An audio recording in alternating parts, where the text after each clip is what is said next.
Olá, vamos voltar. Professora Lourdes.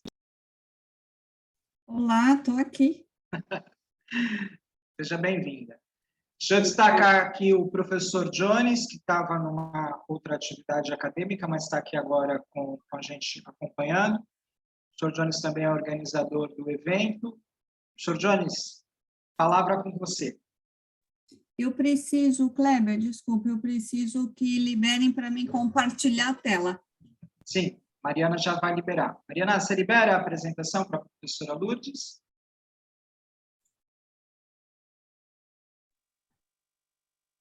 Bom, enquanto a Mariana vai dando aí a apresentação da professora Lourdes, um bom dia a todos, todas, é um prazer estar aqui com todos nesse evento, né, continuação do nosso evento, né, da série de eventos aí do combate, né, e prevenção do lixo no mar. Saudar aqui especialmente o professor Kleber, o professor Adriano e o professor Flávio, colegas aí, né, na organização do evento. E gostaria aqui, né, de destacar, aproveitando para destacar a continuação que teremos na parte da tarde e da noite do evento. Então, às 2 da tarde, voltaremos com o painel número 4, intitulado Monitoramento de Parâmetros da Qualidade da Água nos Canais de Drenagem no município de Santos, onde a professora Adriana será a moderadora e, né, o nosso convidado fará a exposição do painel, o professor Dr. Hiroshi Yamamura, que é químico aqui da Universidade Católica de Santos e pesquisador do Instituto de Pesquisas Tecnológicas e Científicas da Universidade Católica de Santos, do IPES. Depois, às 15h45, né, o painel número 5, Ações Concretas para o Combate do Lixo no Mar, com o convidado o professor Dr. Ronaldo José Torres, da Universidade Federal de São Paulo, da Unifesp, aqui do campus da Baixada Santista, do bacharelado em Ciência do Mar. E, às 19h, o último painel, painel 6, para encerrar esse dia de colóquio, o evento, né, o painel intitulado Microdrenagem e Macrodrenagem, subsistemas características da drenagem urbana e sua relação com lixo nos rios e mares, tendo como convidado, né, vai conduzir esse painel o professor Dr. Fábio Lofrano, que é professor da Universidade Católica de Santos e da Escola Politécnica da Universidade de São Paulo. Então, deixo já um convite a todos para participar desses próximos, além do painel agora da professora Lourdes, dos próximos painéis 4, 5 e 6 que acontecerão à tarde e à noite. E sem me alongar muito mais, para não ocupar, né, pegar o tempo da professora Lourdes, devolvo a palavra ao professor Kleber para iniciar aí o painel número 3 com a professora doutora Lourdes Conceição Martins.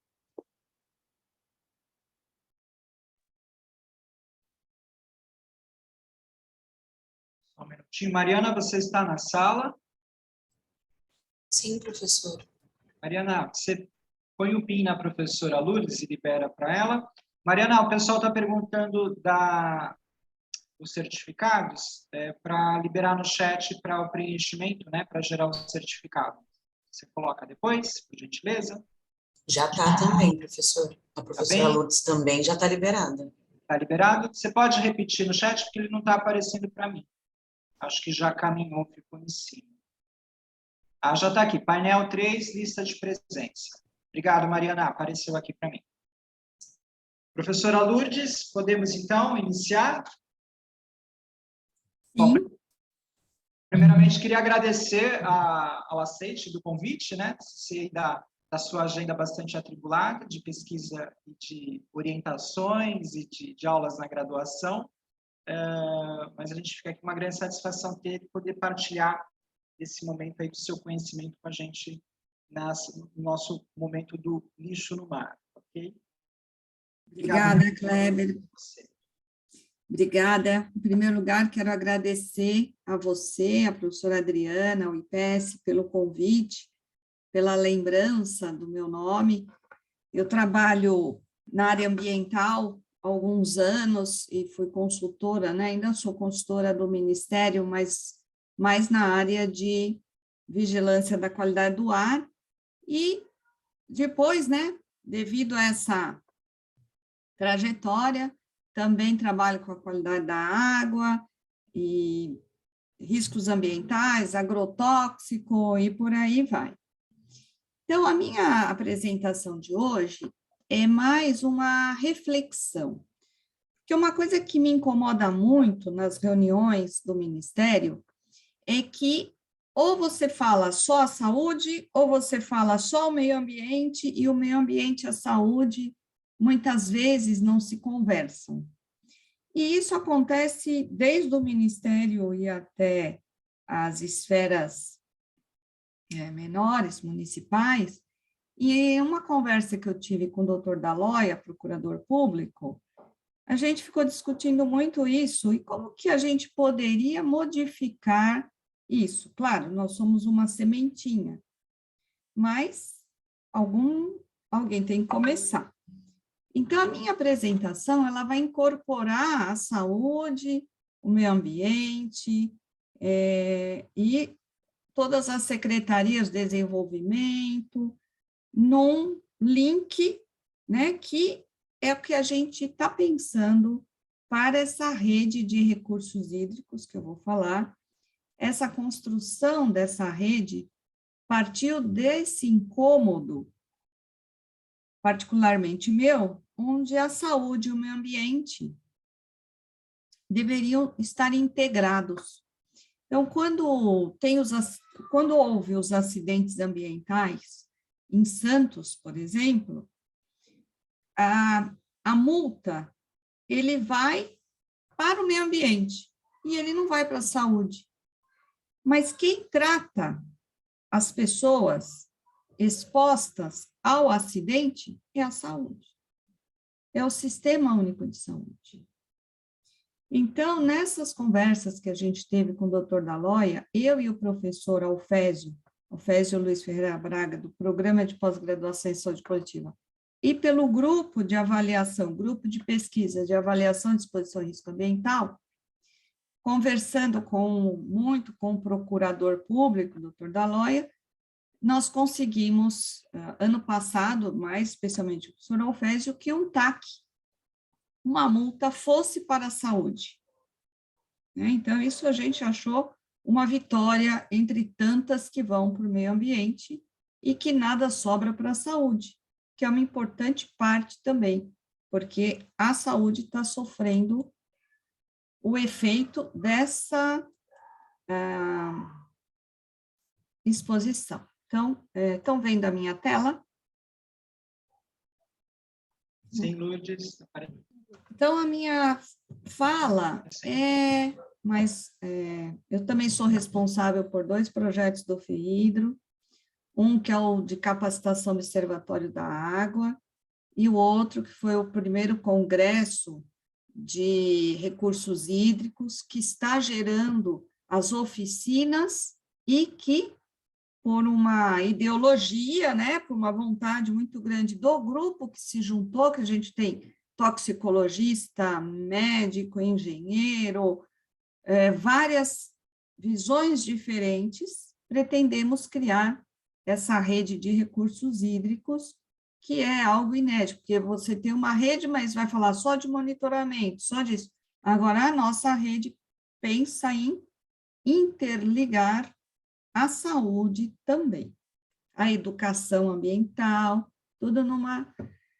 Então, como eu falei, né, os problemas ambientais que ocorrem, especialmente na região metropolitana da Baixada Santista, uma região altamente industrializada, uma região onde tem porto, onde você tem navios que uma hora derramam óleo, outra hora pegam fogo, onde nós temos, em 2022, as casas de palafita, as pessoas que moram e onde caem os seus dejetos, é na água onde elas pescam e comem.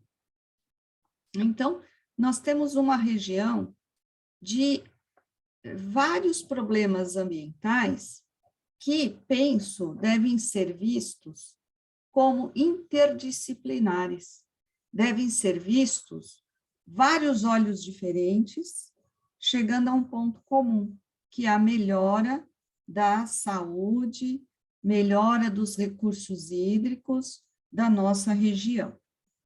Eu coloquei algumas fotos, são todas fotos tiradas do Google, para a gente refletir, né? A gente fala muito nos recursos hídricos, o que nós estamos fazendo com esses recursos hídricos? Que não é só pensar no recurso hídrico, eu tenho que pensar no saneamento, no planejamento, na arquitetura, na economia, que está tudo vinculado.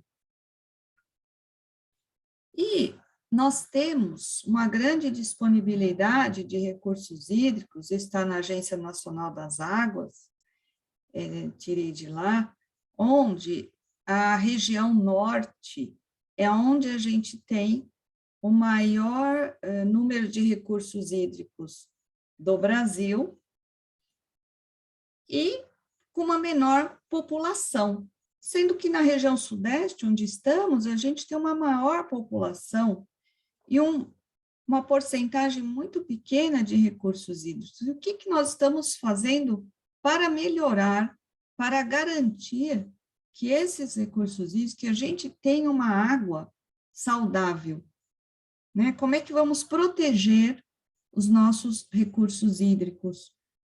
Dando conhecimento para a população. Porque muitas vezes você está na rua, você joga o papel. Mas para onde vai esse papel? Chove, ele vai para o esgoto, ele vai desaguar em algum lugar. E o que ele vai prejudicar? Então, muitas vezes a gente precisa também implementar essa conscientização ambiental na população. E seguindo um dos objetivos do desenvolvimento sustentável, que prevê até 2030 uma melhora em todos os quesitos, nós estamos aqui na ODS 6, na água potável e saneamento. Assegurar a disponibilidade e gestão sustentável da água e saneamento para todos. Então, o que seria, né? Então, estamos tentando, é um trabalho de formiguinha, mas, com a ajuda de todos, acredito que eu sou uma pessoa muito otimista, que chegaremos lá. E a água, vejam, o nosso corpo, ele tem uma grande parte de água em todos os nossos órgãos e sistemas. E a água, ela traz muitos benefícios à nossa saúde, mas, para isso, ela tem que estar limpa, protegida de patógenos, protegida de elementos que podem acarretar a doença, porque tanto ela traz benefícios, como ela pode trazer malefícios à saúde. E ela traz malefícios à saúde, e onde que vai a ponta final? O Sistema Único de Saúde.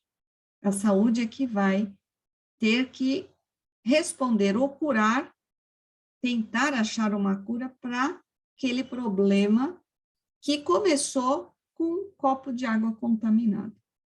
Então, veja a importância dos recursos hídricos, né? De cuidar dos nossos recursos hídricos. E as doenças, elas podem vir, né? Nós temos várias doenças aqui ocasionadas pela água que podem levar à morbidade e à mortalidade, aumentando essas taxas na nossa região, como em todo o Brasil. E, lembrando aqui só uma divisão, né, das principais bacias hidrográficas do Brasil, e quanto, essa figura aqui ficou muito ruim, mas o que é mais azul, aqui onde eu tenho mais água, lembrando aqui que nossa região não temos tanta recurso hídrico disponível, mas temos uma grande quantidade de população usufruindo desses recursos. E eu vou falar um pouco do trabalho feito por a minha aluna. Então, eu tenho alguns alunos onde a gente tenta estudar um pouco a saúde e os recursos hídricos e o saneamento. Então, esse estudo foi feito no município da Praia Grande, considerando duas regiões, uma área onde eu tenho um lixão desativado, porém, é uma área que, quando chove, enche e a água deságua no rio, é uma área de mangue, e é uma água que é do rio Piaçabuçu, que eu tenho que olhar aqui, os nomes não dá para guardar todos. Então, é uma área pouco observada e que foi o objeto da pesquisa da aluna Normélia, de doutorado, por ser, apesar de dizer que o lixão está desativado, vejam, a contaminação que cai no rio, ele continua aqui e com várias moradias muito próximas. Então, aqui é um problema de desenvolvimento também, e não só dos recursos hídricos, não só da parte ambiental e não só da parte da saúde, mostrando a importância da interligação de todas as secretarias para um bem comum.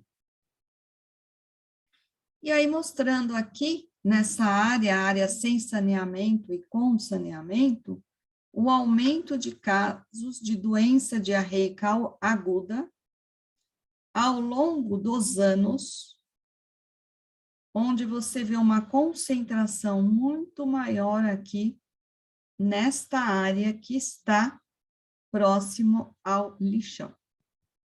Então, mostrando mesmo a importância desse trabalho em conjunto. Esse outro estudo, ele mostra as áreas contaminadas que nós temos na nossa região, e aqui, pegando aqui o nosso sistema de recursos, nossos rios, que desaguam nos nossos rios, e a gente pensa, não, aqui não tem problema. Não, tem, porque a água da chuva que bate aqui vai desaguar em algum lugar. Então, nós temos vários locais de áreas contaminadas, e nesses locais eu tenho um adensamento de problemas de saúde. Neste caso aqui, esses pontinhos aqui são as pessoas, as faixas etárias, e vocês podem observar, esses são os buffers de áreas contaminadas, onde eu tenho um adensamento de população, onde eu tenho maior número de áreas contaminadas na região. E essa contaminação me leva a doenças, não só a diarreia, mas como gravidez de alto risco, hipertensão, diabetes, câncer, entre outros. Esse estudo é um outro estudo das gravidez de alto risco e as áreas contaminadas, onde você vai ver, ela acarreta também ela é um fator de risco para a gravidez de alto risco. Então, vejam, a saúde, desde o feto até o idoso, sofre com os problemas ambientais. Opa!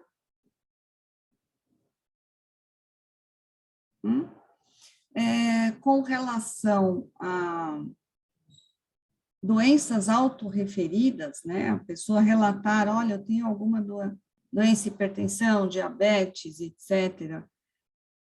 Você consegue observar também que está dentro do buffer das áreas, ao entorno das áreas contaminadas. E aí eu vou apresentar, né, refletindo sobre isso, nós construímos o Observatório da Água, onde nós temos aqui vários cursos de atualização, nós temos aqui como conhecer os projetos FEHIDRO, todos muito importantes e todos focados com a melhora do nosso sistema hídrico.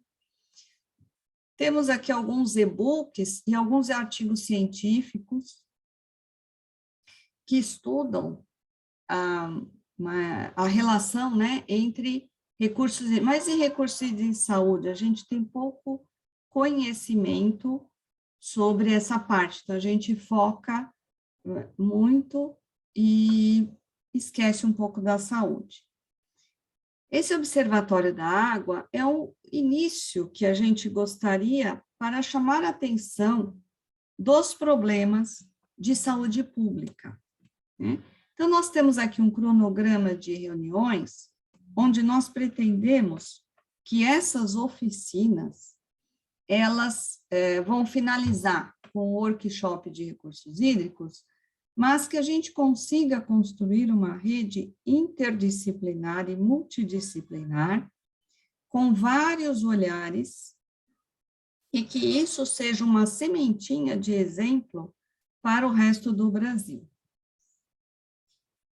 O nosso objetivo nesse observatório, então, é ampliar o conhecimento e, vejam, interrelacionar várias áreas do conhecimento para que possamos trabalhar juntos na melhoria da água.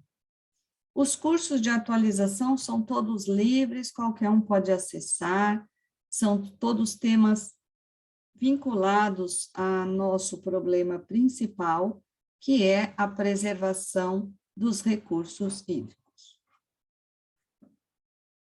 Então, aqui, só mostrando que vocês podem entrar, vocês podem conhecer também os projetos.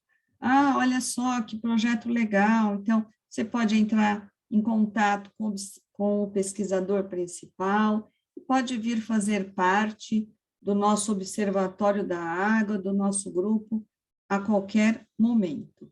E será um prazer receber a todos.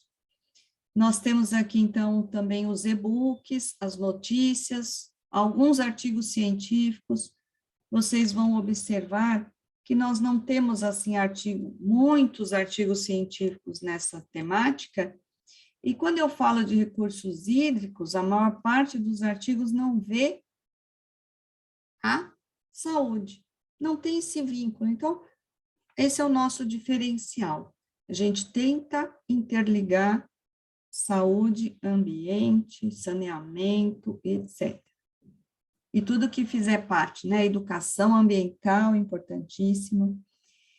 E pensando nisso, então, vejo como as oficinas que são abertas, elas foram planejadas para que tenhamos várias visões. Então, a primeira oficina ocorreu para a gente conhecer o relatório de situação, o regulamento atual do Comitê de Bacias e as experiências. A próxima oficina, dia 7 de abril, a gente vai vincular saúde, toxicologia, educação ambiental.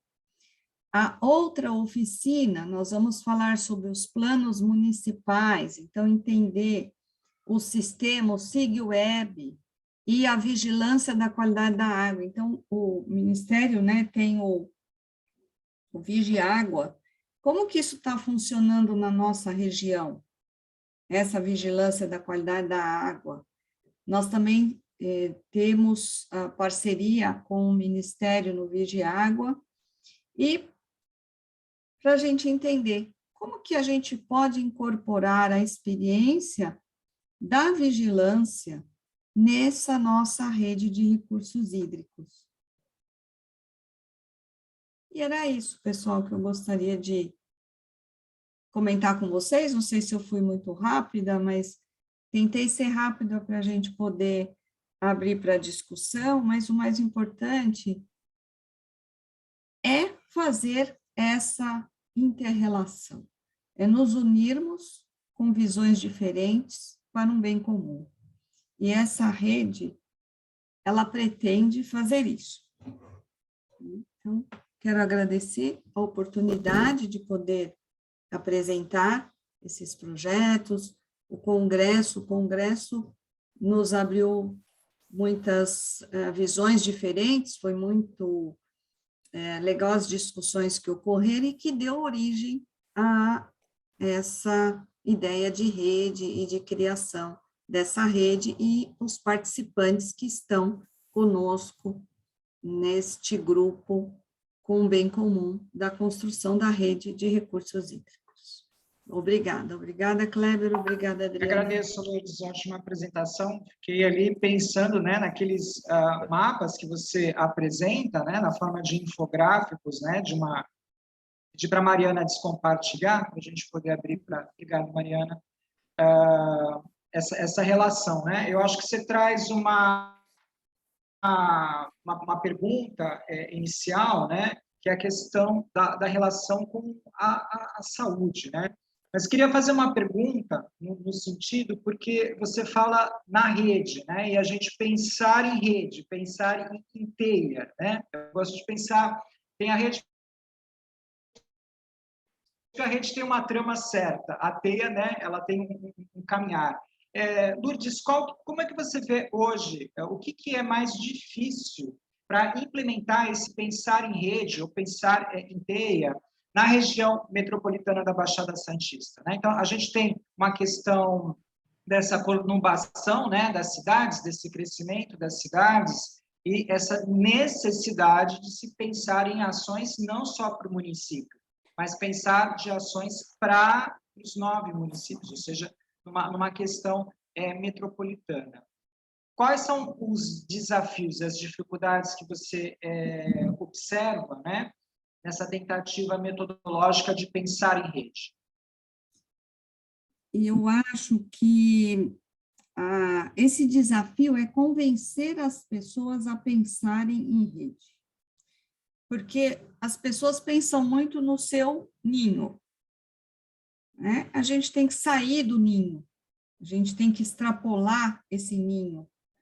Então, a gente tem que pensar como um todo. Essa é a maior dificuldade, essa é a dificuldade que a gente vê no Ministério, e eu posso dizer isso porque eu participo das reuniões lá do Vigiar, e com o pessoal do meio ambiente, a gente tem pessoas que eram da saúde e foram para o meio ambiente, e que voltam, e eles ficam assim, não, mas isso não é problema meu.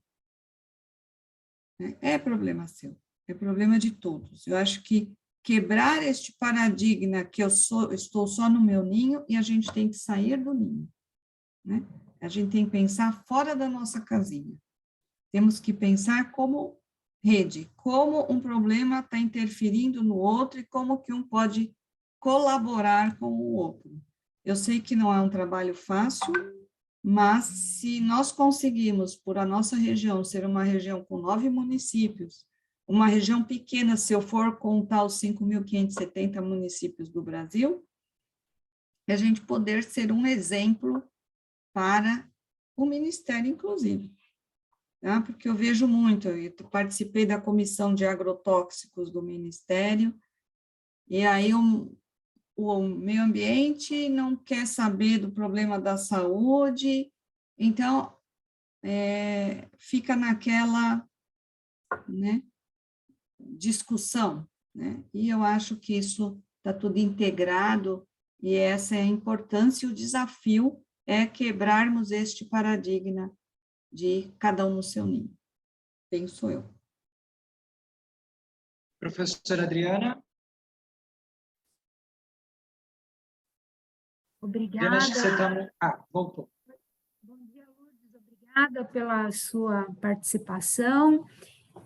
Você já está aí numa caminhada frente às ações, né, junto ao Comitê de Bacias Hidrográficas da Baixada Santista, né? Então, eu gostaria de fazer algumas perguntas, né, conversar um pouco com relação à rede, né, de recursos hídricos.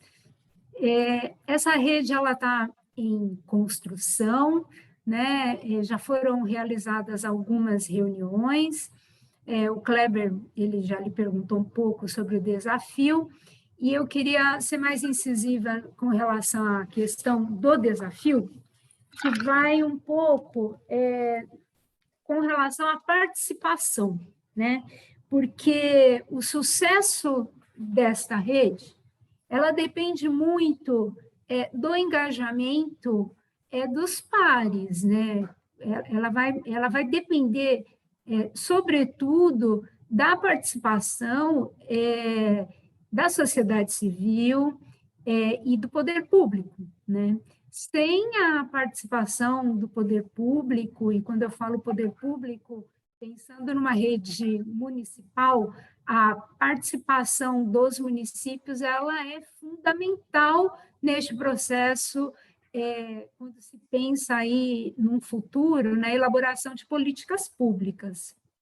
Então, eu gostaria de lhe consultar aqui até para que aqueles que estão presentes tenham uma consciência de como é que anda, né, essa rede, como é que anda a participação? Né? Quem é que efetivamente está abraçando a causa? Quem é que está andando junto conosco na elaboração desta rede? Né? Porque falar em construir uma rede, né, ou escrever sobre isso, o papel aceita tudo, né? No entanto, em setembro, quando nós estivermos aqui num evento para criar a rede, essa rede só vai fazer sentido se nós tivermos efetivamente uma participação que envolva aí os municípios, né, e que envolva diferentes atores da sociedade para que essa discussão ela efetivamente tenha corpo, né? Caso contrário, nós vamos ter mais do mesmo, né? Que não vai nos levar aí ao que desejamos, que é uma discussão que efetivamente traga dados para que a gente realmente faça sentido como uma rede, né? Então, este é um aspecto. O outro é quantas são as redes de recursos hídricos que nós temos no país, né? Nós temos redes já em torno da temática de recursos hídricos, né, para que após a nossa se constitua, a gente pense em alçar voos maiores, né, e então, né, aumentar aí essa teia, né? Então, essas são questões que eu gostaria que você falasse um pouquinho aí conosco da experiência que você vem vivenciando frente aí aos trabalhos na rede. Obrigada. Já de antemão. Com relação à rede de recursos, nós temos algumas redes no Brasil, ou é de monitoramento, rede de qualidade da água, mas esta rede que nós queremos implementar, vinculando olhares interdisciplinares, eu fiz uma breve pesquisa e não encontrei no Brasil. Isso é algo inédito. E o que nós pretendemos, né? Quando foi do Congresso de Recursos Hídricos, todas as pessoas foram convidadas a participarem, e tem algumas pessoas que abraçaram a causa. Então, nós temos o apoio da equipe do CBHBS, nós temos o apoio da equipe da vigilância epidemiológica, da DRS 4, né, Vigilância da Qualidade da Água. Nós temos o apoio do pessoal da DRS, que é a Diretoria Regional de Saúde da nossa região. Nós temos o apoio dos professores da Unifesp, como o professor Fábio Kunhoff, que ele é toxicologista, e ele tem um apreço especial pela região, porque desde o mestrado, quando ele trabalhou com as águas e recursos hídricos, fazendo análise toxicológica, ele vem estudando essa temática, e ele foi da CETESB. Então, nós temos esse olhar, e o Fábio são parceiros que trabalhamos há algum tempo juntos. Nós temos o pessoal da saúde, como o professor Alfésio, está vinculado à Procuradoria Pública também. Nós temos o pessoal da Secretaria de Educação Ambiental da Praia Grande, importantíssimas parceiras para o nosso trabalho, porque nós pensamos que o nosso trabalho é um trabalho de formiguinha, então nós estamos com um grupo pequeno, mas que vão ser os replicadores, né, em outros municípios. Nós pensamos que nós dando o nosso exemplo, aquele outro município pode ficar curioso, querer saber, o outro vai querer saber, e assim a gente vai construindo a nossa rede, que é construída aos poucos, é um passo por vez. E nós temos representantes de todos os municípios das secretarias participando conosco. Isso é muito importante. Além disso, nós temos o pessoal do CIMA também participando conosco, a CETESB, várias pessoas que foram, se interessaram e estão conosco abraçando esta causa para o bem comum. Temos o apoio também do Ministério da Saúde, da Coordenação Geral de Vigilância Ambiental, a doutora Daniela Buozzi, que tem uma pessoa que está participando das reuniões e que dá todo o apoio que a gente precisar para essa criação de rede. Então, estamos tentando juntar todo mundo. Uma hora chegamos lá. Eu sou uma pessoa otimista. Eu gosto muito de trabalhar em conjunto, em parcerias. Então, penso que vai dar certo. Acho que, não sei se eu respondi essa... Acho que esse é o espírito, né, Lutz, da questão do pensar em rede, né? Buscar esses parceiros e parceiros com trabalho consistente e coletivo também, né? Dentro desse processo. Eu sou uma pessoa assim, Flávio. se me conhece, eu me apresento, entendeu? Então, vamos que vamos. Professor Flávio. Olá, Obrigado, professora Adriana, pelas perguntas. Oi, professor Flávio. Olá, professora Lourdes, prazer lhe encontrar aqui. Prazer. É bom ver o sucesso aí do trabalho dos colegas, né? Acho que o Observatório de Água realmente uma iniciativa super importante. Na verdade, não é uma pergunta, eu só queria contar um pouco aqui também que a gente tem percebido essa questão da relação meio ambiente e saúde como um ponto bem delicado. Pela minha experiência também assim, curioso, que a gente sempre fala assim, os impactos à saúde e ao meio ambiente. Eu mesmo, às vezes, em aula, me pego falando isso como se fossem coisas separadas, né? E, na verdade, é tudo um mesmo contexto, com talvez pontos de vista diferentes, regulações e marcos legais diferentes, mas que tratam, no final, da mesma coisa. E aí, só contar para você, né, que tem até um trabalho bem interessante que deve compor aí, espero, o nosso e-book do projeto, que me chamou muito a atenção de um dos nossos alunos, orientando o meu de doutorado, porque a gente fala muito no lixo no mar, né, trazendo essa discussão para a questão específica, né, do lixo no mar. Puxa, o lixo é a garrafa PET. Sim, mas a gente às vezes esquece que essas garrafas PET têm alguma coisa dentro, elas não vêm necessariamente vazias, lavadas para o lixo, né?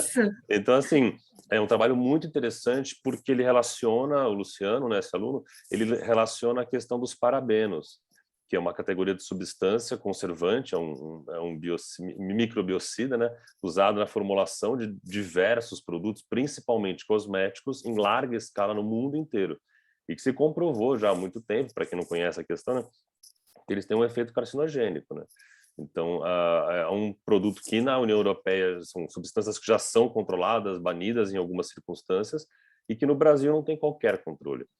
E aí ele mostra que isso é um problema no lixo no mar e que a gente pode ter problemas de contaminação, né? A Maria Fernanda, no começo do evento de hoje, mostrou as diversas formas de se afetar o ambiente marinho com o lixo no mar, e uma delas é essa migração de substâncias, né? Além da própria garrafa plástica que está lá criando um problema, o eventual conteúdo remanescente do produto nessa garrafa, um shampoo, um condicionador, por exemplo, que contenha parabeno, pode ter a migração dessas substâncias para o ambiente marinho, causando diversos problemas, né? Então, assim como você colocou a questão do agrotóxico, a gente tem estudos. Outro dia participei de uma banca da Faculdade de Geografia da USP de São Paulo, e era um trabalho de uma mina muito interessante, usando dados da CETESB, que mostrava problemas de qualidade da água no canal de Bertioga, e ela relacionava isso com o uso de agrotóxicos. E era muito assustador, e até foi curioso, porque na hora da banca, sabe, aquela mania de professor de escarafunchar o dado, né? Eu falei, olha, puxa, muito legal isso que você mostrou, mas olha só aqui, vamos abrir essa página aqui. E a gente pegou um dado que ela tinha, que ela não tinha sequer analisado, que era a presença de mercúrio em grande quantidade na água do canal de Bertioga. E a gente falou assim, de onde está vindo esse mercúrio?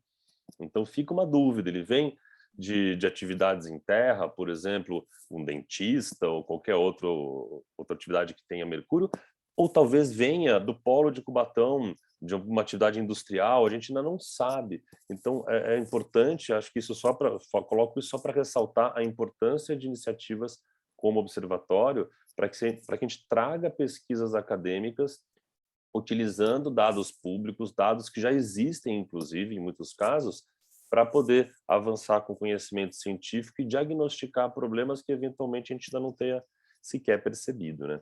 Então, é só para parabenizar você e aí a todo o grupo pela iniciativa do Observatório e torcer para que tudo isso ainda prospere e a gente possa ter outros resultados sendo divulgados. Lembrando que, inclusive, vou repetir o que eu já falei na abertura, né? Que os resultados desse workshop, inclusive, estarão também disponíveis na plataforma do Observatório. Então, muito obrigado aí, parabéns pelo trabalho, professora. Obrigada, professor Flávio. Você me fez recordar que quando nós fizemos o estudo do Estuário de Santos, né, do professor Alfésio, a gente fez a primeira coisa, uma visita pelo estuário num barco, um barquinho, que eu falei para ele, nunca mais, eu só vou de lancha. E quando a gente vai pelo estuário de Santos, a gente olha aqui pela frente, o mar está limpo, tudo bonito. Quando você vai por trás, né, pelo estuário, você vê dejeto da indústria que está a quilômetros de distância, está desaguando no mar. Ali bem por baixo. Você vê a sujeira das comportas que tem. É impressionante. A gente fica impressionada quando vai fazer essa olhada de campo, né? Porque por à frente é tudo bonitinho. Mas e por trás? Como é que está sendo isso? Então, isso foi algo que me impactou muito quando a gente foi fazer esse conhecimento de área, e desde então a gente tem lutado muito pelo estuário.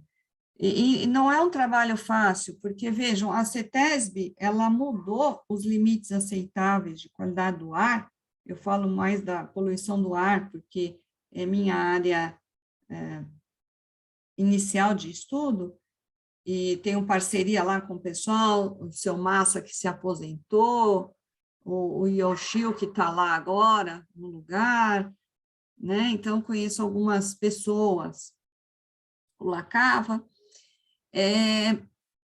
que os estudos do laboratório, que eu também faço parte aqui do Laboratório de Poluição Atmosférica Experimental, os estudos do professor Paulo Saldiva, de vários anos, levaram a CETESB a alterar os seus limites aceitáveis de qualidade do ar em 2013. Mas isso depois de muitos estudos, muita conversa. Então, por isso que eu digo, não é um trabalho fácil, mas é que a gente está engatinhando e vamos tentando chegar lá. Né? Só de curiosidade, professor, à época, quando isso foi aprovado, eu era representante pela CETESB no CONSEMA. Eu votei nessa sessão que aprovou essa regulação. E olha, realmente isso que você fala foi a total verdade. O que deu para chegar nisso, assim, a confusão e a briga e o esforço necessário para chegar na aprovação de um novo marco, que inclusive ainda não é o ideal, né? A gente sabe que é um estágio, né? Tem aquelas metas M1, M2 e tal, para chegar no estágio que a gente quer de qualidade do ar, isso ainda vai chegar, ainda vai demorar mais esforços ainda. Então, só de novo, ressalta a importância dessa atuação multidisciplinar e da mobilização da sociedade. Até por isso, acho importante iniciativas como o Observatório, como esse evento de hoje, para que mais pessoas conheçam esse problema e a importância dele no dia a dia, na qualidade de vida das pessoas e na saúde, como a senhora bem colocou. E na saúde. O mercúrio é algo muito impactante, né? Ele acarreta muitos problemas de saúde. E temos mesmo altos níveis aí na região. E, às vezes, a pessoa não se liga que isso está ali, mas é um problema que causa doenças. Então, por isso é importante essa... Obrigada, viu, professor Flávio? Eu que agradeço. Kleber, eu não sei como a gente está de tempo, tem uma pergunta aqui no nosso chat, não sei se dá tempo de responder mais uma, professora Lourdes. Vamos para ela, Flávio, e depois a gente finaliza, então, com a professora Adriana, temos mais 4 minutos. É a pergunta do Gustavo, ele está perguntando, ele gostaria de saber quais as ações de mitigação e combate à contaminação que já foram efetivadas ou em andamento e os principais ensinamentos para preservar e replicar essas ações em face das áreas contaminadas, né? Você está se referindo àquela pesquisa que a senhora apresentou, né? Se puder responder ao Gustavo, eu agradeço. Nós já fizemos, então, várias pesquisas, algumas ações foram implantadas em áreas contaminadas, como explicar o que aquilo poderia causar, métodos de como você prevenir, vamos passar asfalto aqui, porque assim a gente evita, em São Vicente tem uma área onde era de paralelepípedo, e entre os paralelepípedos subia um negócio preto do solo, né? Então, por medida, vamos passar um piche para isolar. Então, algumas medidas, alguns estudos estão sendo feitos e isso vai contribuindo, mas é algo que vai devagar, né? Então, e é algo que a gente precisa da população, a gente precisa da colaboração de todos. Por isso, essa importância da rede, para a gente tentar abarcar para a nossa temática o maior número de pessoas possíveis, com a mesma ideologia, e com isso, acredito que melhoraremos a qualidade de vida da nossa população da região metropolitana da Baixada Santista. Espero ter respondido, Gustavo. Professora Adriana. Eu só quero retornar um aspecto que diz respeito à questão da participação nas reuniões, né, para a criação da rede de recursos hídricos, né. A professora Lourdes, ela comentou que hoje nós temos a participação de representantes de secretarias, né, de todos os municípios. E eu gostaria de saber, Lourdes, quando você fala que nós temos participação de secretarias, quais são essas secretarias? É o mesmo tipo de secretaria de todos os municípios? A Secretaria de Meio Ambiente, a Secretaria, né, são representantes da Secretaria da Saúde, Educação. Eu gostaria de saber, com relação a isso, se você tem um panorama. Tem da Secretaria da Educação, tem Secretaria da Saúde e tem do Meio Ambiente, mas o exemplo de município que eu poderia dar, por exemplo, é a Praia Grande. A Praia Grande é um exemplo de educação ambiental, de recursos hídricos, de preocupação com a saúde, de estruturação, que eu penso que deva ser copiado, no bom sentido, pelos demais municípios da região.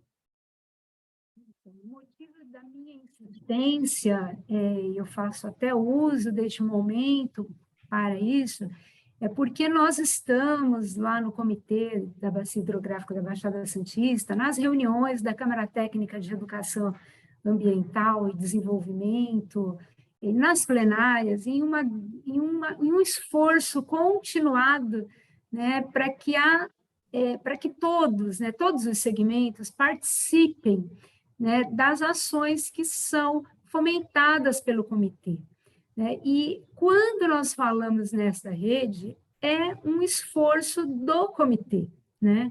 Porque a elaboração desta rede, ela surge de um projeto que é fomentado com recursos do FEHIDRO, né? A rede, ela é um desdobramento do Congresso de Recursos Hídricos da Baixada Santista.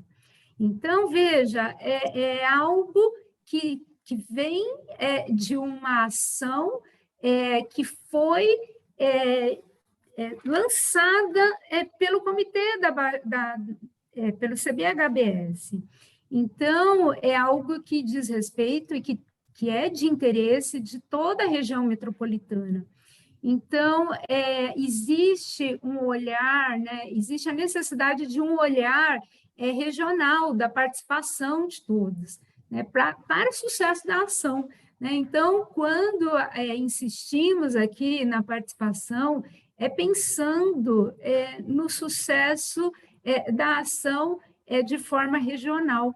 Né? Por mais que haja participação, né, e que esteja a universidade levando essa ação, aí, encabeçando a ação, né? Mas a universidade sozinha, ela não vai conseguir levar adiante, né, o sucesso da ação pela necessidade que há da participação de todos os atores. Né?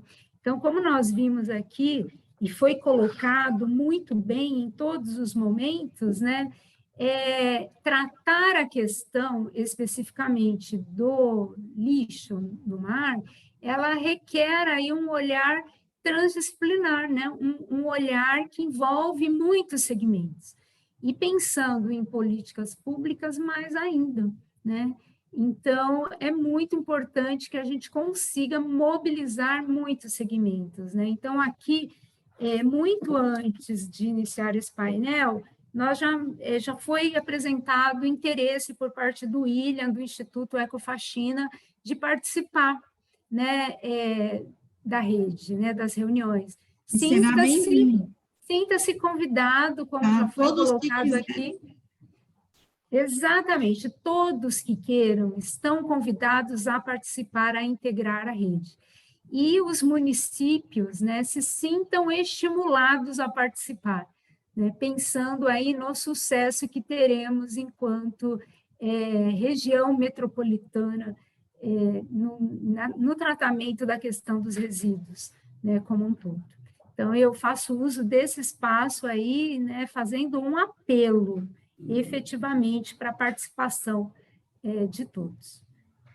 Obrigada. Obrigada, Lourdes. Obrigada, professora Adriana, são todos convidados. E obrigada, Flávio, por lembrar e apontar aqui, de uma forma muito feliz, os projetos, que são projetos científicos que fazem todo esse levantamento, né, analítico, né, de qualidade, né, de análise da água, né, e que são tão importantes, né, para o diagnóstico dessas questões que são associadas à água e que vão ser importantes para todas as outras questões que são estudadas no âmbito dos comitês. Obrigada pela colocação. A saúde é extremamente importante, né, porque o lixo chega no mar, mas ele chega no mar através do rio também, né? E a gente lembrando todo esse processo de carrear, né, passa pelo rio, e lembrando que aqui na nossa região a captação de água é água superficial, né? Ou seja, qual é essa relação? O que tem de lixo, né? Não só o lixo visual, como o Alan mostrou, né? O que está por cima, o que está embaixo escondido, como o Flávio colocou, o que a gente tem de elementos químicos, né? Que estão ali da própria degradação, né? Desse lixo, desse material que compõe esse lixo. E a importância da gente ter também uma questão de uma métrica, né, para dados, né, de geração, né? Então, colocar extremamente importante, né, como a Maria Fernanda colocou, a questão de dados para a plataforma, né? Ou seja, quais são os dados que a gente tem do lixo do mar. Eu acho que aqui o Ecofaxina tem toda aí uma quantificação e uma qualificação do material, vem muito a contribuir. Então, acredito que é no sentido da união de esforços e de um trabalho coletivo, ou seja, de um verdadeiro processo de governança, Estado, sentado com o município e sentado com a sociedade civil organizada, é que a gente vai caminhar, né, para o desenho real dessas redes, dessas verdadeiras teias, né? E talvez a gente consiga o desenvolvimento sustentável e a implantação da Agenda 2030, né? Quem sabe até 2030 está pertinho, hein, para a gente finalizar. Gostaria de agradecer a presença de todos e passar agora para as últimas palavras. Professora Lourdes, muito obrigado por esse aceite e com a senhora para a finalização do nosso bloco da manhã. Eu quero agradecer imensamente o convite, essa possibilidade de conversa com todos vocês. Quero convidar a todos para participar da rede de recursos hídricos, das oficinas. Está lá no site do Observatório da Água, pode fazer inscrição, participar. São todos bem-vindos. E peço a ajuda de todos para que a gente consiga realmente implementar essa rede sendo exemplo para o Brasil. Conto com a colaboração e a parceria de todos, são todos muito bem-vindos. Obrigada, Adriana, obrigada, Flávio, obrigada, Kleber, obrigada, Unisantos, e boa sorte no evento, excelente evento, está maravilhoso. Muito obrigada. Obrigado, professora, nós que agradecemos. Só lembrando, então, que nós finalizamos agora o bloco da manhã, à tarde, a partir das 2 horas, nós retornamos e temos aí, então, o painel 4, monitoramento de parâmetros de qualidade de água nos canais de drenagem do município de Santos, como colocou o professor Jones, e, na sequência, ações concretas para o combate do lixo do mar. E aí nós, após o encerramento do bloco da tarde, nós teremos o bloco da noite, a partir das 19 horas, a importância da micro e da macro drenagem na questão urbana e a relação com o lixo no mar. Bom almoço a todos, nós retornamos às 14 horas. Um abraço.